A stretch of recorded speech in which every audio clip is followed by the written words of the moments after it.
गठबंधन से चुनाव लड़ने को कहा गया, परिहार छोड़ने को कहा गया। मैं परिहार नहीं छोड़ सकती हूँ। मुझे लगता है कि परिहार मेरी आत्मा है और कभी भी इस जिस्म को आत्मा से अलग करेंगे तो फिर वो मृत्यु ही होती है।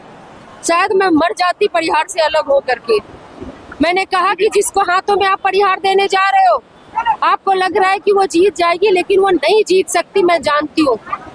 अगर जीतना होता तो 2010 और 2015 का चुनाव उनके ससुर जी जीत गए होते, लेकिन परिमार्जन के बाद, परिसीमन के बाद उनका जीतना नामुमकिन है। ऐसे में अभी जो वर्तमान विधायक जो 15 साल से है, उनका आतंक भी कम नहीं है। परिहार को ने झेला है उनको 15 साल से, तो मुझे ये लगा कि ये मेरी जिम्मेवारी बनती है कि चूंकि जिनको राष्ट्रीय जनता दल ने सिंबल दिया है, उनके अंदर परिहार निकालने की क्षमता नहीं है और परिहार को भय मुक्त करना है, भ्रष्टाचार मुक्त करना है, विकास के रास्ते में लेके जाना है। इसके लिए मेरा आना जरूरी है।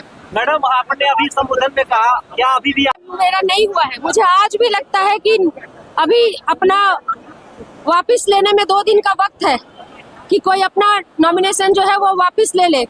मुझे अभी भी यकीन है कि तेजस्वी जी ऐसा, यहाँ जितने भी कार्यकर्ता है, जो भी है, वो ज्यादातर मतलब 99% लोग राष्ट्रीय जनता दल के हैं।